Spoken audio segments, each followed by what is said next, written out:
When I say that my prices are based off of my talent, not your budget, it's because the work has been put in. Over 18 plus, I'm saying now 20 years of designing experience. For some people, I've actually had to, kind of slide up, like, I'm sorry, but we start off. Yeah.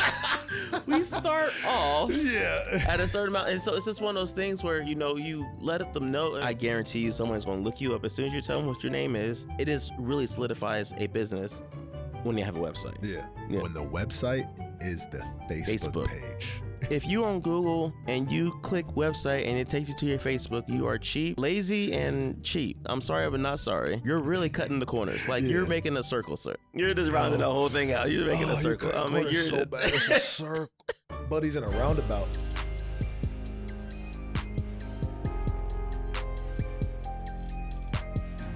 Ryan, we here. We here, man. We here. I'm happy to be here, man. I'm glad you can make it today. Yes, sir. I really do appreciate it. No problem. Busy schedules, father, right, husband, yes, entrepreneur, yes, sir. And he got a job. Hey, man, look, and you help with the church. Yep. Hey, what else you do? No, hopefully not too much more. Because look, I want capacity for that.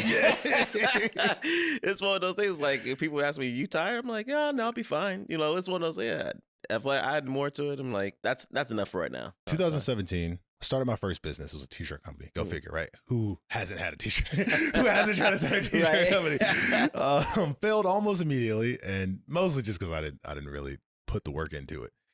It wasn't because my logo was bad. Logo was fire. I don't know how often you did that. Like, just like free work. What caused you to do that gesture? Sometimes basically it's a closer relationship sometimes where I know what they're going through or when they need something. And I feel like this is going to help them out. And so I might just take the time. And plus I feel like it was just like, I can, when some names come across, I'm like, ooh, I just have an idea right off the bat what that's going to look like. So for you, and I was in that case, it was like, I like what he's doing. I just want to help him out. I like who he is, and then also his name was fire. I was like, yeah, I can work with that. Another one from Instagram that I saw was you had a post. Kind of, we're gonna flip from talking about like giving me free stuff and then talking about prices. Yeah. So one of your posts was my prices are based on my talent, not your budget. How do you navigate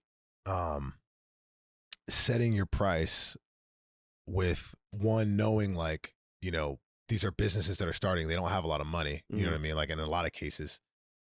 Two, wanting to help people, like you said you did for me. Cause like, we all get torn between like, I want to help. Right. And I want to live. Right. I want to help, but I want to live. So how do you help while living? Starting out, believe it or not, I was doing logos for like $50. Where that post came from, it got to a point in my life or my career. I put a lot of time and effort into developing my craft. May not be just for businesses, but actually like I'm doing big projects and everything. So I'm getting for each level, you get paid a different level for each one. And it helps boost you up in terms of like, okay, at one point I was doing book covers and stuff like $75. I went from there to doing book covers for $475. You're paying for quality. People, when they go, for example, shoes, people will drop $200 easy for a pair of Jordans and will not blink twice because you know what? Because of the quality, because of the name, and they know what they're getting from it. Yeah. And so people will drop, $1,000 on an iPhone because it's an iPhone.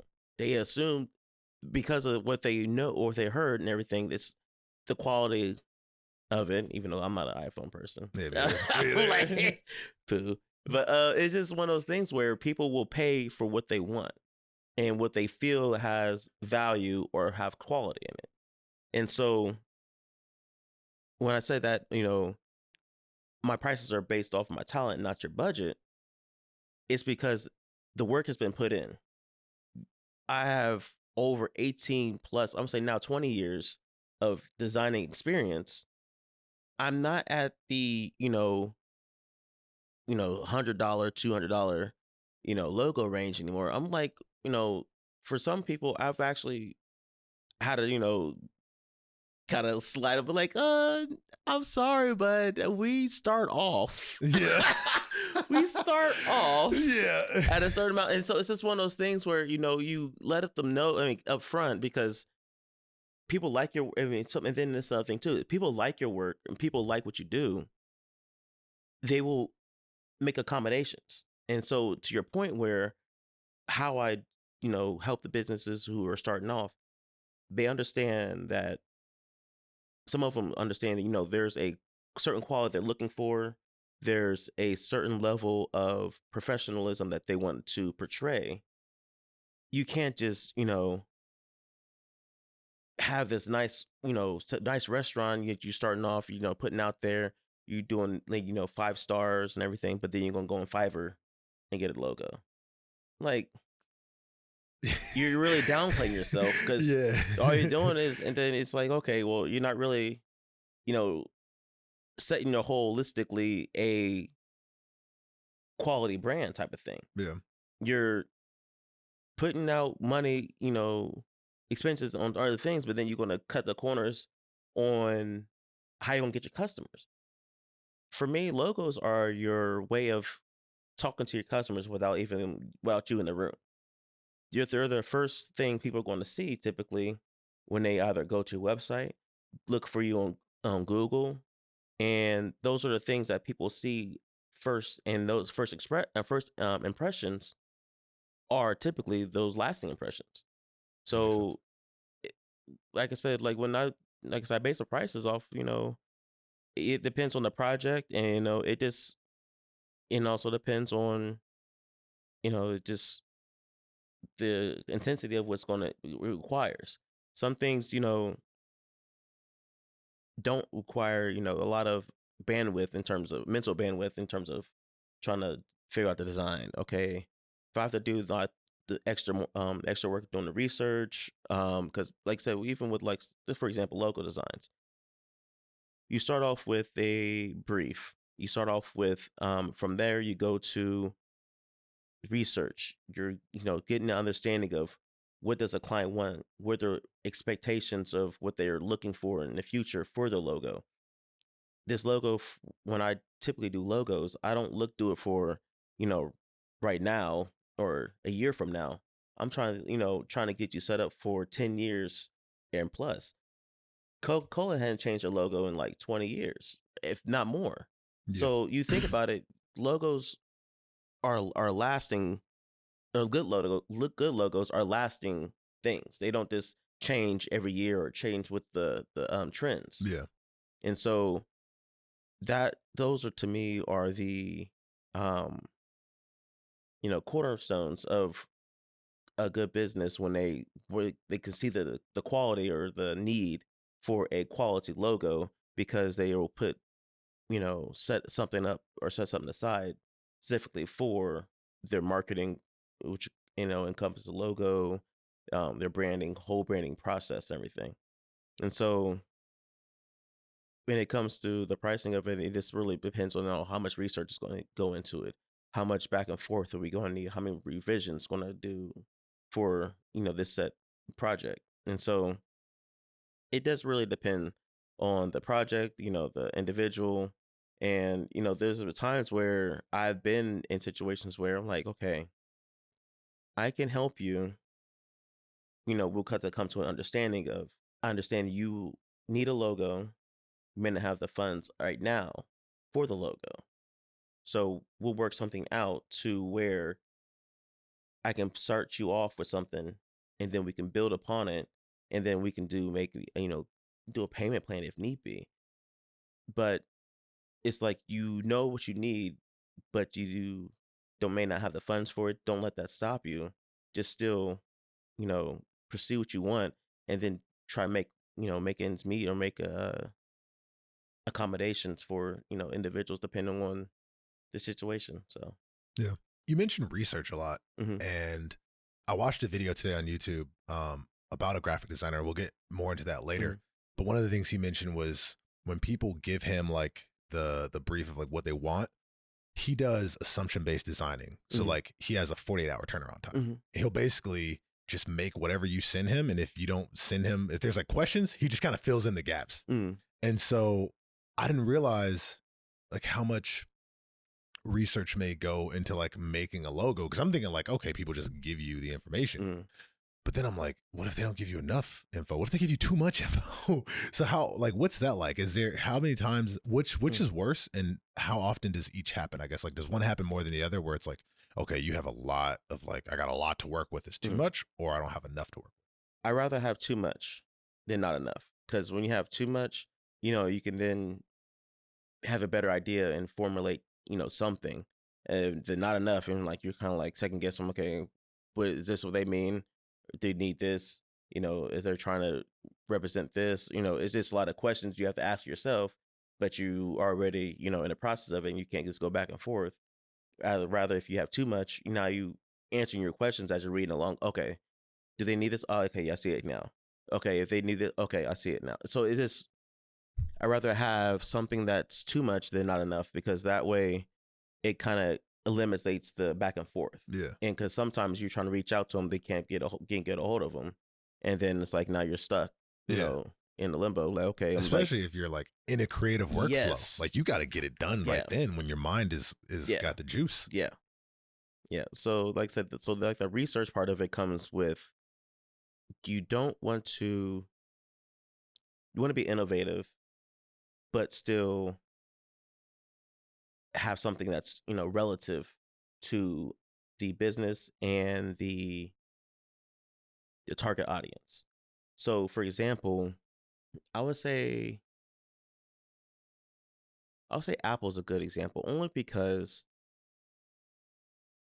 it's an Apple, but it has nothing to do with their phones. It has nothing to do with the computers, but it's just a brand that they established to where it's simple enough for someone to recognize and lasting enough somebody can, you know, redraw if they need to. Like, so that was another thing I was, you know, you mentioned, you know, you saw a graphic designer doing something, and that's another thing. I watch other, you know, people on YouTube, podcasts and everything.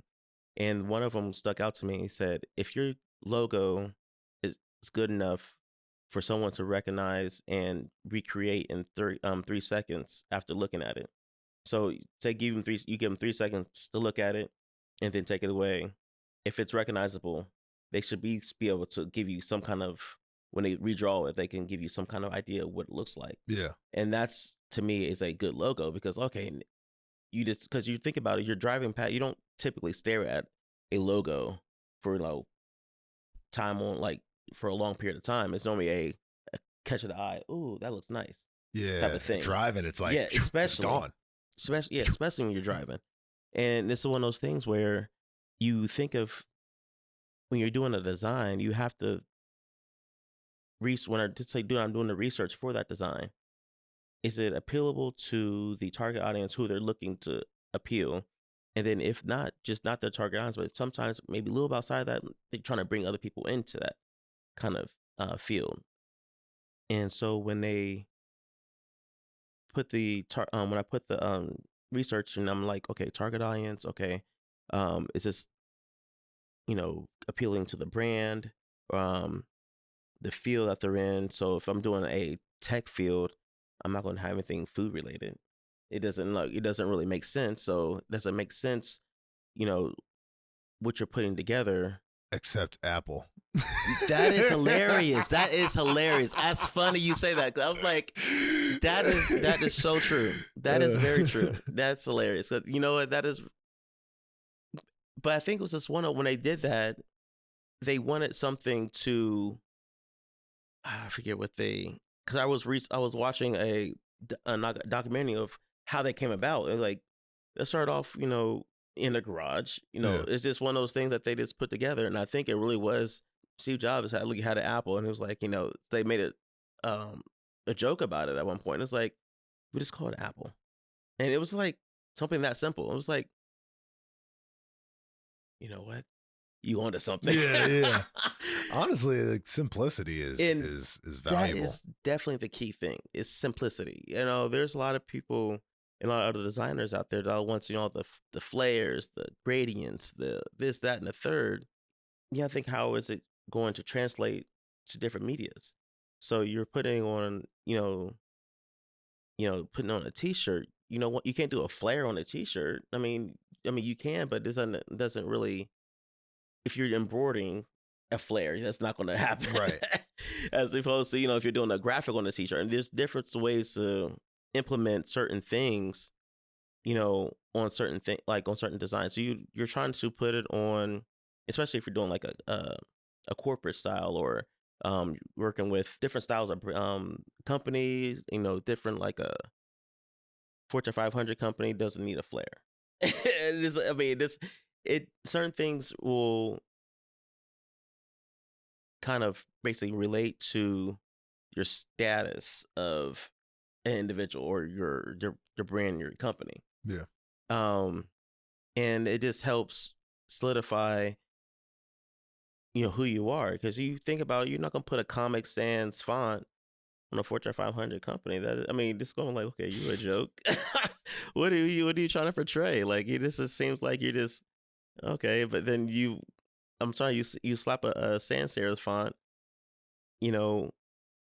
or makes I'm gonna take that back, a serif font with the basically the I don't know, the top and the bottoms kind of flare out a little bit. Yeah. That's a serif. That's literally what was in my mind. I don't know how. Before you start talking, I was like, I think he means when there's a little at the bottom. Yeah, so that's a serif font. And you slap those onto a thing, and it says, "Oh, okay." Like, who you established, and it's like one of those things.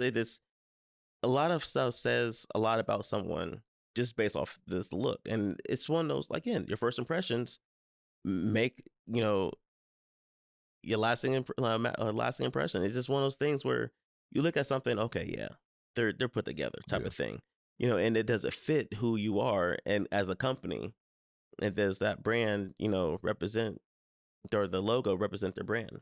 On that same train of pricing, right? Because you talked about doing $50 logos in the beginning and then scaling up from there. How do you know? Like, how did you change? Like, how did you leap of faith? Look, there's been times, and so I love my wife because she's the one who really got me out of my $50 logo mindset.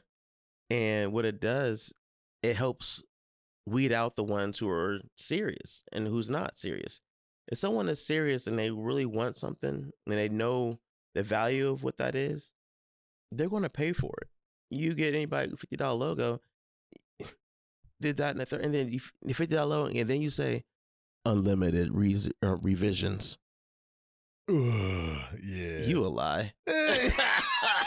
You a lie. You going to unlimited revisions. I'm like, you gonna be on the same logo for months on end, just tweaking every little thing. I'm like, so it's one of those things where she had really kind of said me like, you really know I'm telling you, that's my ride. That's my ride right there. She's not, I'm not gonna say ride or die because she's just my ride. She with me all the way to the end. So it is one of those things. She really had to help me understand, like, you're talented. You're selling yourself short.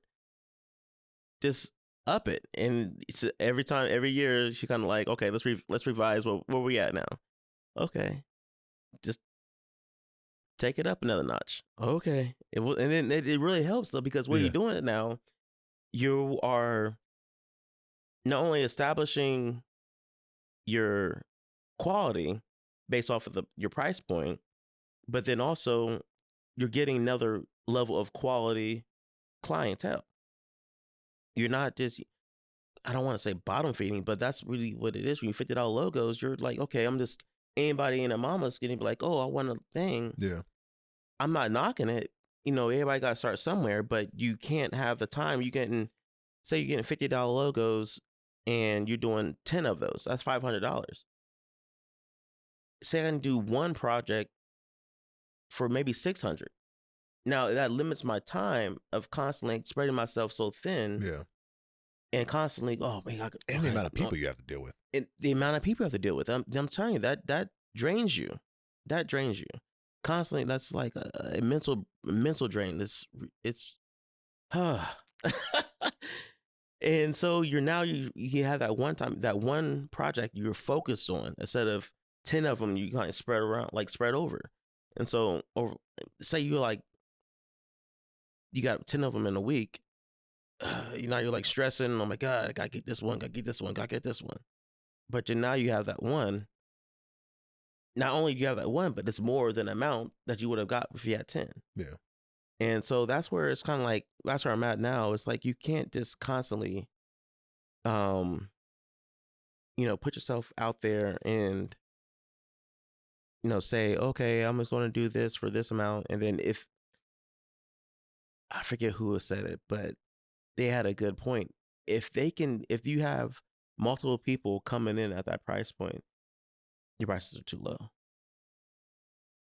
That means it's accessible to anybody. Yeah. I mean, it's for the work that you're doing. Yeah. People see it and they're like, oh, hell, no brainer. It's like when you see something cheap, like, why is that so cheap?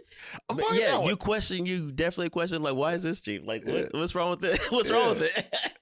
But it just helps me, especially the life I live. I mean, I don't have the time nowadays to do like 10, 12 projects, especially, I need a 12, I need, do logo this, do t-shirt that, or a flyer this. So you scale up and you realize that you're making more, stressing less. And that's where, that's really the ultimate goal. I mean, the ultimate goal is to have an entire like team agency of like 6, 8 designers just for logos, another team just for social media stuff, another team for web design. And I'm like, think of MBBJ. I don't know if some people are not familiar with, they're an architectural firm my uncle used to work with, and they just have like, I think they're one of the I don't know if they're one of the few or one of the only black architectural firms, at least I know of, here in Columbus. Okay. And so it's just one that they just have like this scale of, like this uppity, like not uppity, but this like really nice style to them that I'm like, and they have teams like floors of people. And that's where I'm getting to. I'm looking like I'm gonna get a building. I want to have, Slap Raw Design Studios on the outside of it. You're gonna have this team for marketing, this team for, just strictly for logos, this team just for, the apparel designs, web designs, this the whole nine. And it just, that to me is like my ultimate goal, to eventually then bring on other people and then start them on their journey, because it's kind of like how ours got started. My uncle put me on the path of graphic design because he saw, I drew all the time, pencil and paper, and he was like, things are starting to become digital. You probably want to, try a hand at this. And sure enough, it was just sort on from there. That's dope. I used to tell people I wanted to be an architect because I could draw, and that was like, it was just like, oh, you could draw, like you could be an architect. I'm like, all right, I'll be an architect. They make a lot of money, and I had no idea. It was like maybe a year of my life, and I was like, I don't want anything to do with buildings. Yeah. So I draw people. I would draw like people in cartoons. I don't know what people told me I should be an architect, but so so that was his thing. Was he just loved, and so I think that's the passion of people, that helps the work not seem like work. So I mean, he was passionate about buildings. He was passionate about why they were built so high, how they were made and everything. And that was his passion to become. That's why he became an architect. He's now a developer down in Miami. He's, doing things right down there. But it's one of those things where, for me, my passion's always been about art and designing. So I drew a lot of stuff, based off of other people's designs, in a sense. I always copy, other pictures. Oh, this looks nice, I'm gonna redraw it, type of thing. And so this kind of led me to now, all the years of doing that, being able to start creating certain things for yourself. And it just helps, that just helped kind of fuel the creative juices to really think, okay, now I have the concept of this. I know how to apply it to doing this Right. type of thing. And so you take, your creative eye, looking at seeing the details in certain things. Because that's where I feel like I have a advantage at in certain points where I can see creative like details on certain things. Like I can really look at them like, okay, the lines on there are like 6 meters apart, millimeters apart. Okay, I gotta angle this just right here, curve this line, make it connect over here. And it's just taking those little details but then you realize those small things end up turning something bigger. Yeah. And it's just, it's just pretty cool where you see how you started off. Cause I just drew a picture of Iron Man and my kids were like, oh wow, that looks like a printout type of thing. I'm like, I mean, yeah, I do draw so every so often. I mean, it's so every so often, but it's I try to get it in when I can. Yeah. So yeah. See, I never did like drawing in steps like that. Like I would just draw. Yeah. And I was decent, but I just never got behind like do 2 circles here. No, and so for real though, that's how I used to draw as well. Just like start drawing lines, and then I was like, you know what? It just something clicked on when I did my last drawing. I just redrew something I did like 20 years ago, and I was like, I want to redraw this. And so when I started, I'm like, I start seeing stuff differently. You start seeing like the actual the mechanics of it. Where the circle, that's the circle for the head. You have the lines that connect to the chest. You have the elbow bending here. Your arm is going this direction. And so that's where I'm like, okay, so last one I did, I'm like, okay, that worked out pretty well. So I'm gonna start off with this one the same way. And that's where like it helped the process go faster, honestly. Okay. Because you have a framework to work off of, an idea to, okay, you have the base of the bones. Okay, this is where the layout of what it looks like. And then now you just kind of put everything in place. And not to piggyback on what I'm saying, but that's how I can do my designs. Yeah. It's one of those things. You start off with the initial layout, and this kind of the wireframing. This kind of just helps the process go a lot smoother when you know where you are placing the lines. You're placing the shadow parts. Certain things start developing over time, and those were, I think, the years of just starting drawing and just drawing randomly. I say randomly if it's not. I mean, just because I'm like, okay, I'm gonna start this line here. I'm gonna start doing all this and everything, and it just started connecting together. I'm like, oh, now it's formulating a picture, and so now I look at it and I kind of envy the painters and the ones who just throw stuff on the thing. I promise you, I'd be like, what the heck are they doing?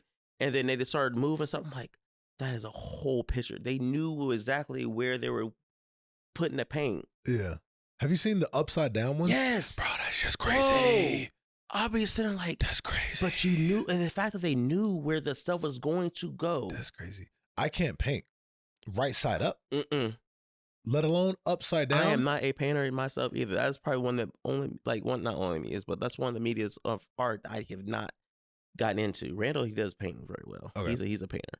I want to get Randall on here too. Yeah.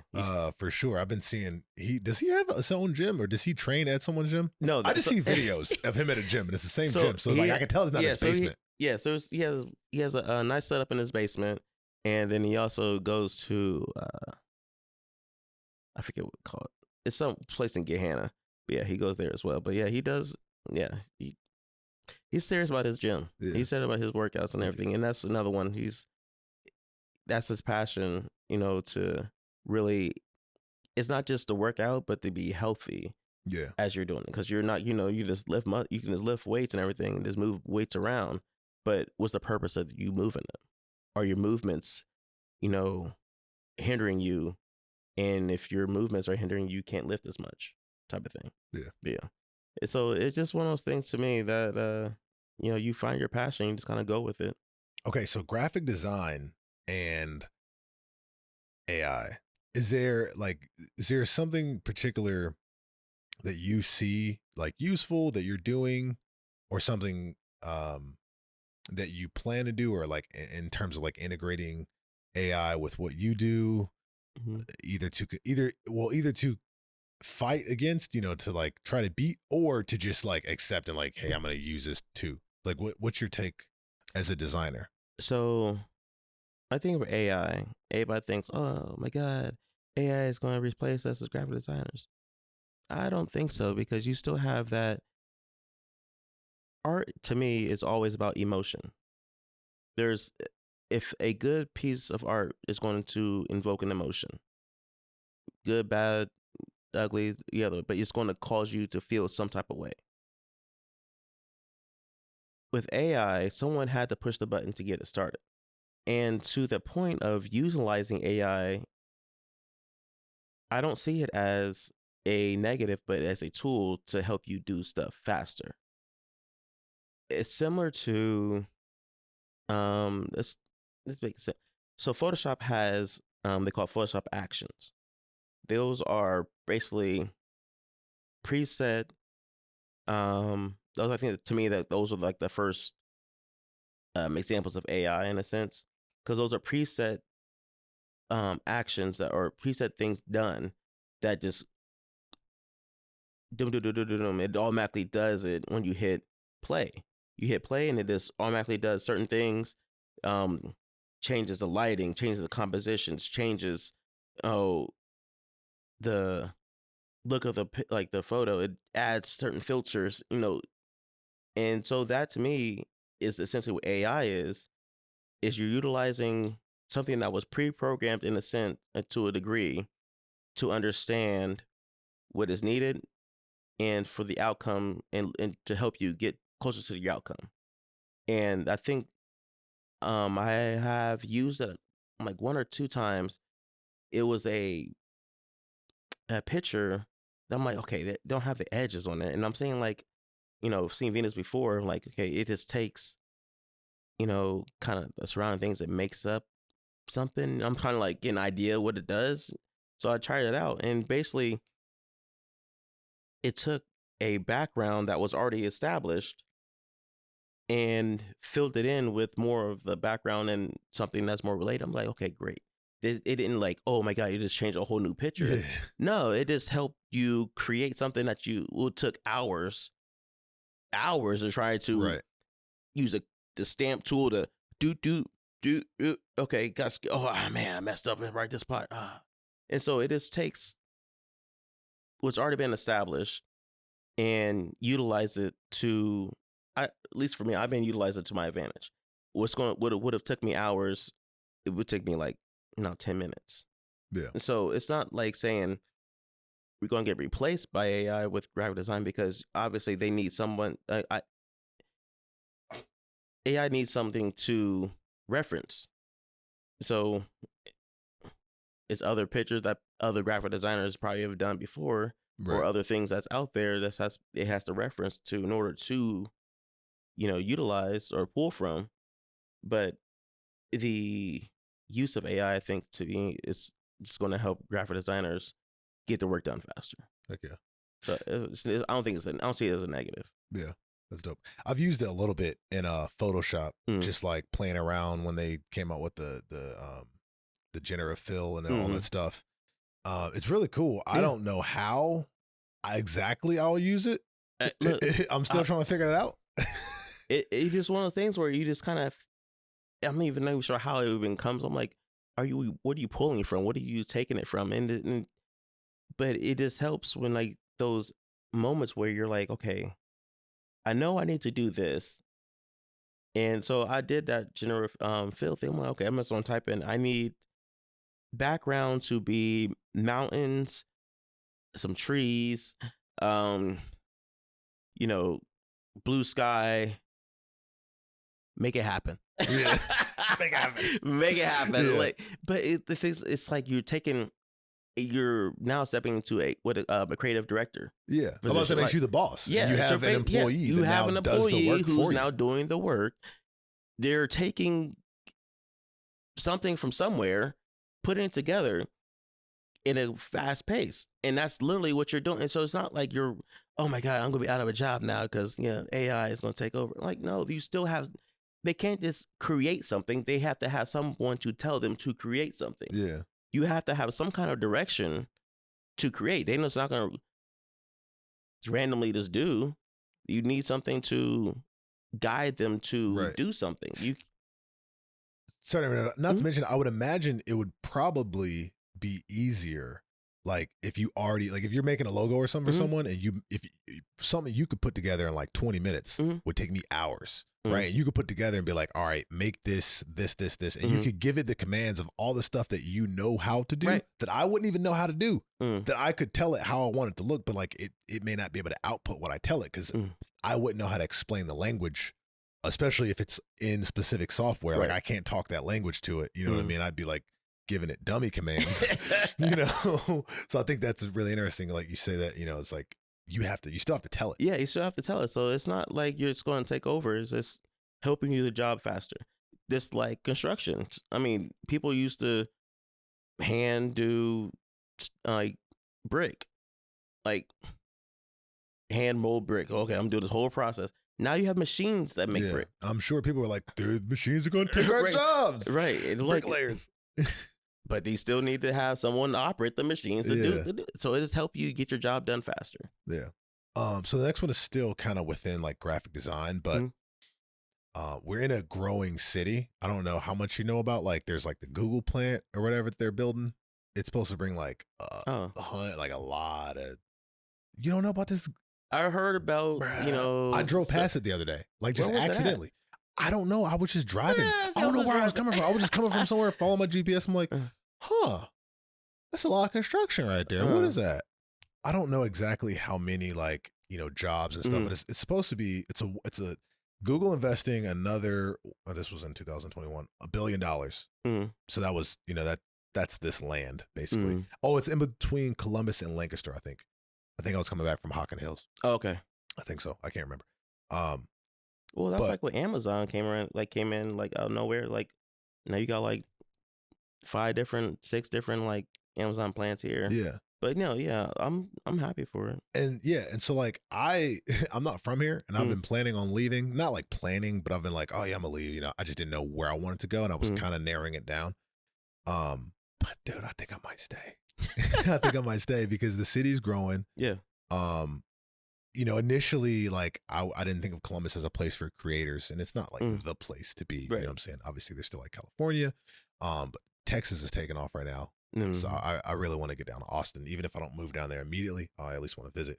Your clientele can be essentially like anyone, right? It can be like business companies, but in terms of like startups and like the way that kind of like our digital society is going, everything is going towards social media. So I'd imagine that you have a lot of people that, even if they don't like, they're not like content creators, they're still going to have to be like on social media.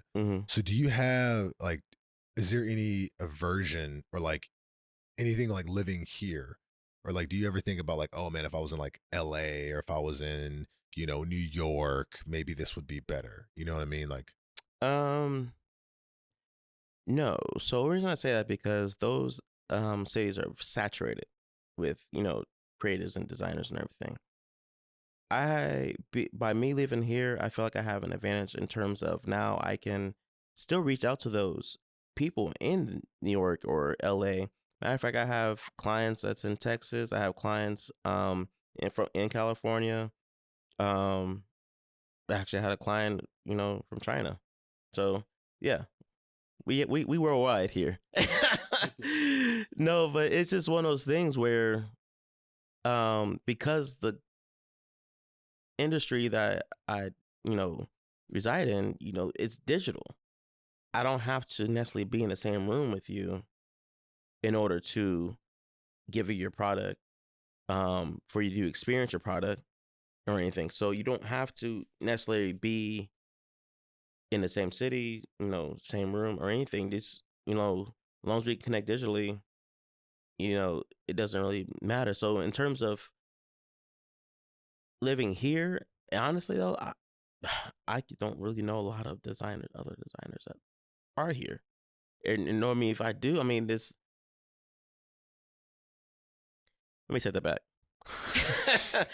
I know of people who are here who design. I don't know of people here who are competitively designing. Like in terms of like, I feel like, oh, I'm competing against this person, or we are doing the same kind of thing in the same uh, realm, like same like part of the city, or we're both on the east side or both on the north side. I'm like, I don't know anybody else really, that I'm working like who works like in the same area. Right.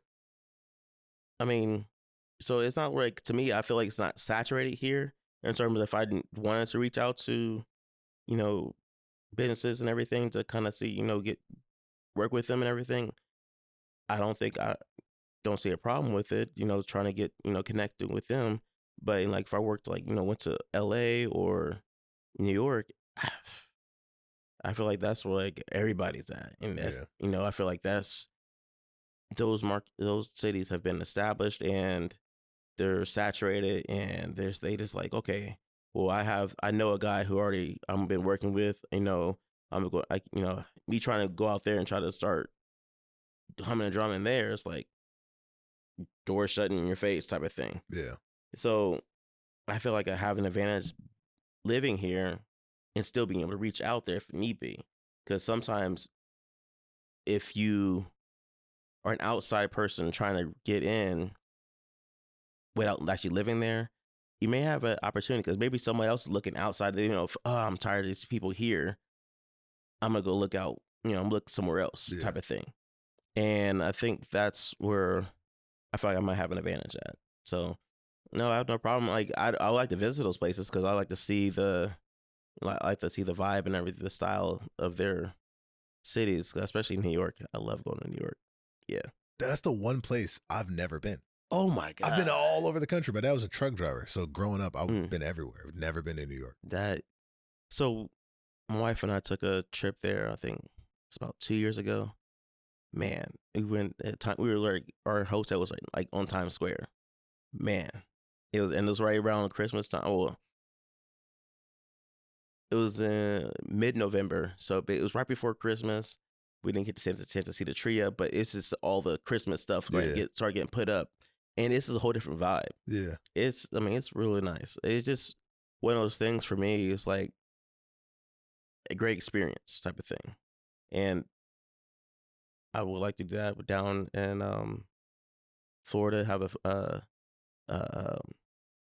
go to the Disney Christmas parade or something like that. It's some of those like little things. Was like one of those. Oh, this is a different type of thing, like type of vibe type of thing. And it's one of those I always did want to go to have Christmas in New York because of Home Alone. It's one of those, I forget the hotel he stayed at, but I was like, that would be dope. Just experience Christmas that way. I think he was in like the Trump hotel or something, right? Because wasn't Trump in the movie? He was Trump in the movie, but I'm not sure if it was a home. It might have not been in his hotel. I don't know if it's been his hotel, but I'm gonna find that out because that's one of my things. That's one of my bucket list items to do is be like have Christmas and wake up Christmas morning in New York. Right. But yeah. Dope. So many people in services are moving to like subscription models, and I don't know like what your customer base is. Like if you have companies, whatever entities that like reoccurring purchases or reoccurring orders. But that video I watched today, the only thing about design that I know is like the little bit of like thumbnail design that I have to look up for like YouTube videos and stuff because I use Photoshop for that. But the only thing design I know is like that. I don't know anything about like how people make money doing it, how they get started, the business model, how it works. But this guy does subscriptions and it's $5K a month. And you get like unlimited, I think it's unlimited orders. But I think he only does like, they're like limited revisions. So he may do, but he'll do something like you give him all the info. Like he has it set up essentially. It's like buying a t-shirt. Yeah. Like you go to his website, you basically find what you want. You pay for the subscription and then you find what you want. So like if you want like a web page or like a logo, like you go to that item, you can add that to your cart and then like give him your brief or whatever. He makes it. sends it to you, and then that's pretty much it. And Mhm. so I guess the idea behind it is he cranks out a lot more like orders, Mhm. and then also with like the higher price model, he said the same thing you said. Is like he eliminated, as soon as his price went up, he eliminated a lot of just Mhm. like, you know, I forget what you call it, the I bottom said- feeders. The little I'm bottom trying to feeders, think like, I yeah. think he had a word for it too. I can't remember, but you know, you essentially Yeah. eliminate, you know, the people that aren't serious. You know what I mean? And you get serious customers. You get repeat customers. And so I had never thought about that as like a thing. Yeah. So I'm like, okay, how can I make anything I do? Not everything I do, Mm. but some things I do, I want to be able to sell like a product. Some Mhm. things I do, I want to be able to like, all right, if you pay monthly, you get X, Y, and Z. Yeah. And so is that something that you've thought about, or is that something that you think could work for the way that like your business is set up, like doing subscriptions and having like people where it's like, okay, you need a logo, you need this, Yeah. you need that. So yes, so I do have a subscription setup, package setup for my web design. So typically I do quarterly, because a lot of times people may not need, say, January, they need everything. Like, you know, it's the first of the year, they want to revamp this, revamp that, you know, add this, add that. Fresh Just budget money. want the fresh everything. But you know, February they don't need anything. March they don't need too much. Couple this, that, and the third, maybe a couple things there. And so I do it quarterly because, you know, I don't have time to be like invoicing after every single update you need to do. So there's on a yearly plan, but it just hits every quarter. That way you can just send me the updates you need. You know, we just get them done. Yeah. And that's way, you know, I have right now, I think about 4 sites right now currently on a subscription thing. It's just something that's kind of like, you know, something I know that's going to come hit every quarter. I get, you know, money coming through. I'm like, but it's one of those things you don't have to really think about. Yeah. You know, that's just one of those, okay, you're doing the site, just update this, you're changing this, move this around. Boom. On the notion of websites, I've seen a lot more people just have websites. Small creators, like you can sell anything from it. Basically, you know, you don't have to go through all the hoops of different social media pages. You can kind of have everything on there. And I don't have a website yet. I'll eventually need one, but like I have no clue. That's another thing where I'm like, what the shit? Because like there's all these different tools that you could just make a website online, just like you make anything else. So like why? Not why, because obviously there's like expertise. I guess yeah. Why? Like why would I go to you to get a website as opposed to just like getting a template or going to like GoDaddy? You know what I mean? Yeah, it's a good point, because a lot of people, they do that. They just, okay, I need a website. I want a website. I'm just gonna just get a template. Well, if that's the template, that's nice. Now, 20,000 people have that same template. What makes you stand out from the rest of those 20,000? You get lost in the sauce in the sense that, you know, you're not anything special. So when you come into a designer like myself to design your website, you're getting someone who has expertise in that field. They can make you shine a lot brighter than anybody else in your field to do. It's like you doing podcasts. There's like thousands of podcasts out there. So my job as a designer is to make your website so appealing that who cares about the other podcasts out there? And they want to come to yours because it's something that just draws them in. And that's the difference between, you know, just going and just clicking on a standard template. You can just, you know, place and plug and do that, and like just something you can throw up there, as opposed to really just, you know, really designing a site that's going to be functional, appealing, and just making you stand out more than anybody else. And I've had that people ask me before, you know, like, well, I can just do it myself. Yeah, you can do it yourself. I mean, I can guarantee you there's been times where I designed sites for people, handed it to them, and then they just jacked it up. I'm just like, take my name off of that. I'm not associated with that. It's just one of those things for me. It's like I gave you the site, you know, because, you know, you have ownership of the site once it's finished. But it's like, okay, oh my God, like, what did you do? Like, please don't Please don't associate me with that anymore, Yeah. type of thing. And so, I mean, so when you, and I always tell people too, when they do businesses, you need a website. I guarantee you someone's going to look you up. As soon as you tell them what your name is, they're going to go to Google. They're going to Google looking like, I don't see on Google. How legit are they? And it is really solidifies a business when you have a website. Yeah. I think it's weird. This is a pet peeve of mine. It fucking annoys me. Sorry for the language. It just really annoys me. I actually almost made it to a podcast with my cousin. I think. I probably did. I don't know.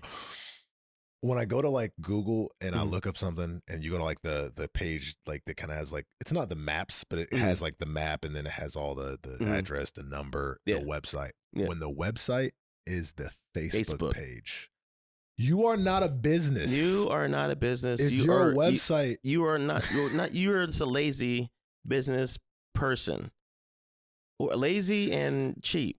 If it's your main, like you should have a Facebook page. But if it's your only, if you on Google and you click website and it takes you to your Facebook, you are cheap. You are cheap. I'm putting it out there. I don't know who's going to hear it. I'm apologizing, but I'm sorry, but not sorry. No, yeah, you're cheap. Yeah, because what it is, you're not. There's a level of professionalism that comes with someone who's even classified on Google. If you're going to be on Google, there's millions, billions of people looking at you, and you want to put a Facebook as your point of contact. You're cutting the corners. Like you're making a circle, sir. Yeah. You're making a circle. Forget the corners. You're just rounding the whole thing out. You're making a circle. I mean, you're so bad. It's a circle. Buddy's in a roundabout. I'm trying to tell you, this is one of those things. That is also my pet peeve as well. I'm like, just save up a little. Yeah. Invest in yourself. That's exactly. Invest in yourself, and just get a website. I mean, if you want to go around and do it yourself, then do it. But at least have a website. Like that just irks the mess out of me. I'm like, why? And then you're gonna be, I've been in the business for like 10 years. I'm like, why don't you have a website? Yeah. Why don't you? It just really, I guess it just really establishes a business. There's been so many times when you want to do business cards, people are like, you just do the front, just do the front. I'm like, I guarantee you, someone's going to do the whole business card. Look on the back. It's a front and back thing. It's when the first thing I'm gonna do is gonna look at your name, pull out this little trusty thing they got in their pocket, type in their stuff on Google. I don't see anything for you. Yeah, it validates you more as a business owner when you have a quality logo, a website, and some kind of social media presence. It is one of those, like the trifecta of a good business. It just helps to really solidify the confidence in the person you are, talking with or presenting yourself to, that, you're legit and you are who you are. You're just not just, a scammer, just, throwing yourself out there and then saying like, I'm this, that, and the third, but you can't provide any of the three. Yeah. It's probably a name. You give them a name, but you can't find them on social media. You can't find them on Google. Your logo looks like a clip art, that you just found maybe on Fiverr or is that? I'm like, so I mean, it does to me. So really, but yeah, having a website definitely is a capstone of solidifying yourself as a business, because now somebody can really find you when they're not next to you, type of thing, or they want figure out who you are. And then, but you send them to Facebook. Yeah, I think that telling them who you are is a big one, because I like to go to people's websites if I want to read their bio. Because if you can't read a bio, I can see your videos, I can see what you like and what you post about, but that doesn't tell me who you are. To get to know, if you just want to see who someone is, like real quick, and you haven't followed them for years, it's like, if I could just have like a paragraph to read, that'd be nice. And for people that have a website, they have that usually. Whereas like if you just have, the Facebook, or like, I have like the Popple or like Linktree or something like that, where it just goes to your other pages. It's like, that doesn't give me anything. No. That just takes me to other places. You know what I mean? Which I got one, I got the little, it's on the back of my phone. Yeah. I got the little QR code. Yeah, the little QR code on the back. But I want to get a website too eventually. I just want to make sure I know exactly what is going to go into it and whatnot. And so as this narrows down, I'll get to that. But I think that's a very valid and very good points. Yeah, that's a very staple thing, because I'm trying to tell you, there's been so many people who, came to me for a logo, and I was like, well, I suggest, if you actually have, now that you have a logo, we can now move to, progressing to business cards, and eventually to a website, because having a logo is basically having a Ferrari that sits in your garage. It's not going anywhere. It's not doing anything. You're just wasting it. Yeah. It's just this. Have a nice logo doesn't do anything besides you just sit. You're not doing anything with it. Like my nice logo.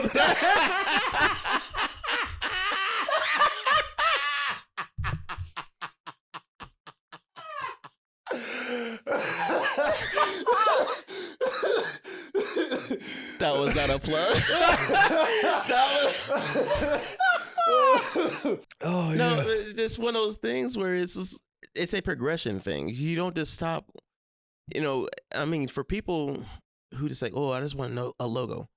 We want to do with the logo. People ask for logos? Just word? Just I had a plan. Yeah, I didn't execute. No, but I kid you not. There's been people and just like a logo and just stop there and be like, oh, okay. I mean, here you go. Yeah. All right. And then it was like, you don't hear from them again. I was like, okay. Yeah. But no, it's just one of those things for me that definitely a website definitely solidifies your business, and it really just helps validate who you are as a business. Are you a Star Wars fan?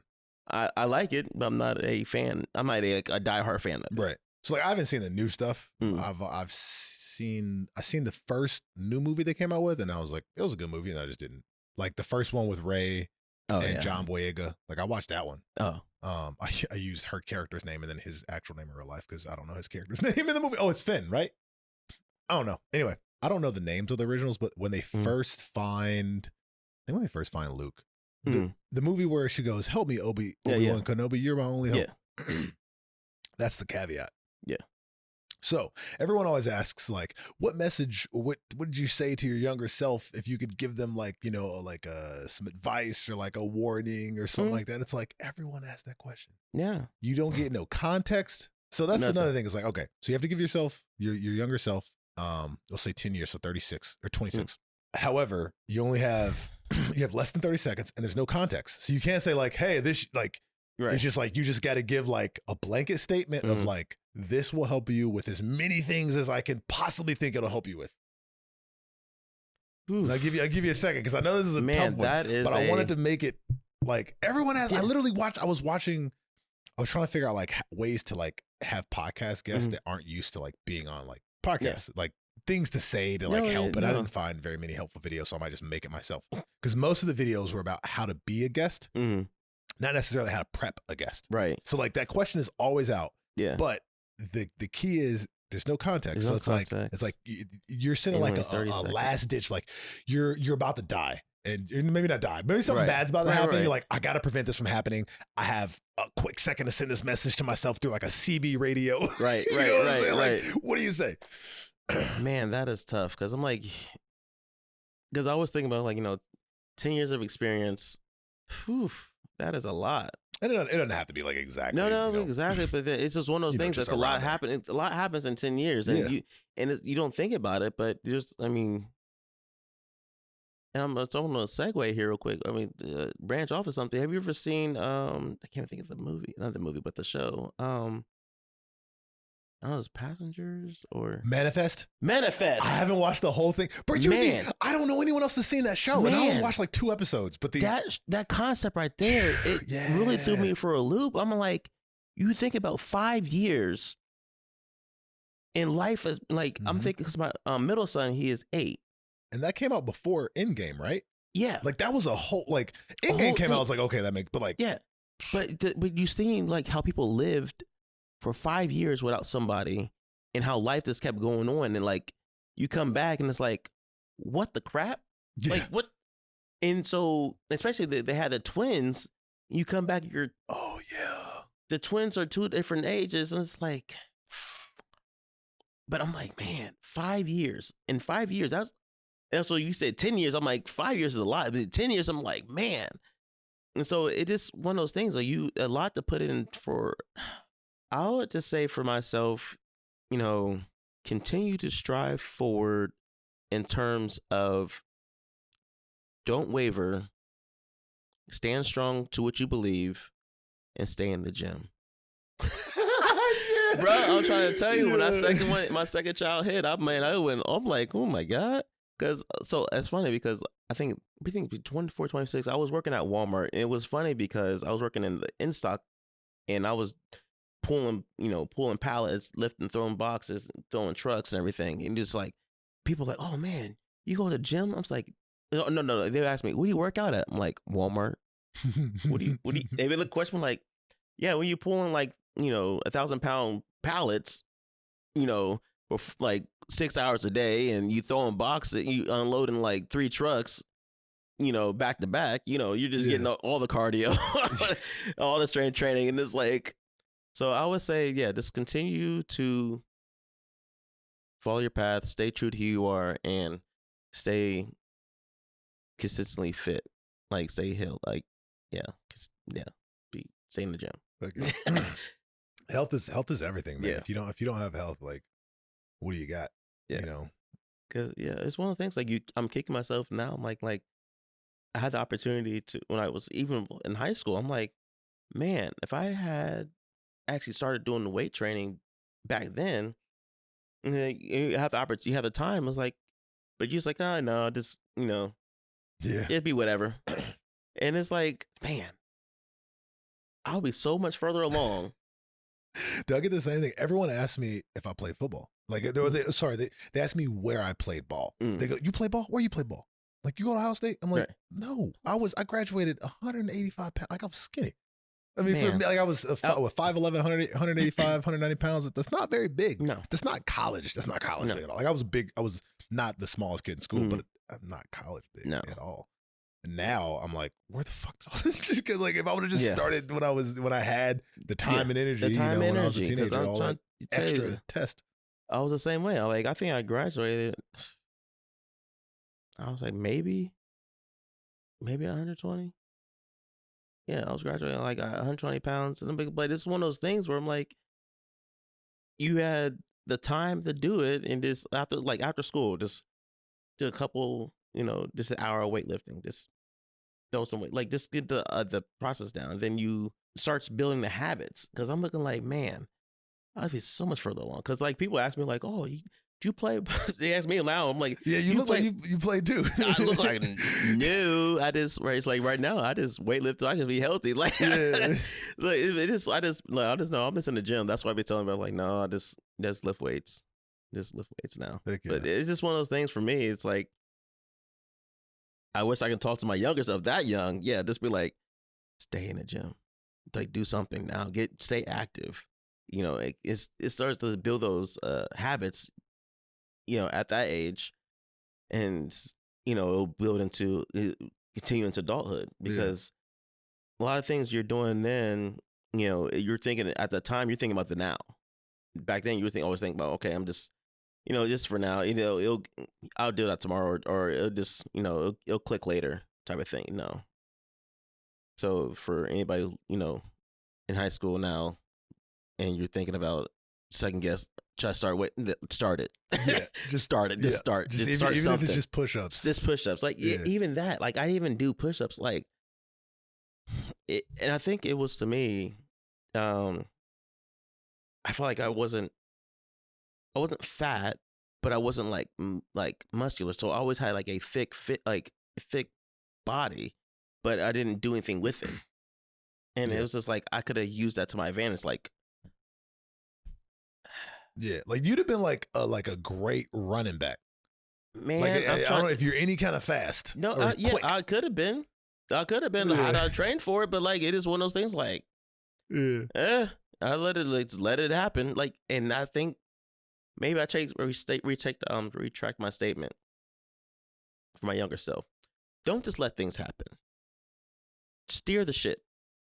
Don't just because that's where I think a lot of my issues arise, where there was a lot of issues and just let it happen. No, steer the ship, guide the path, and stay in the gym.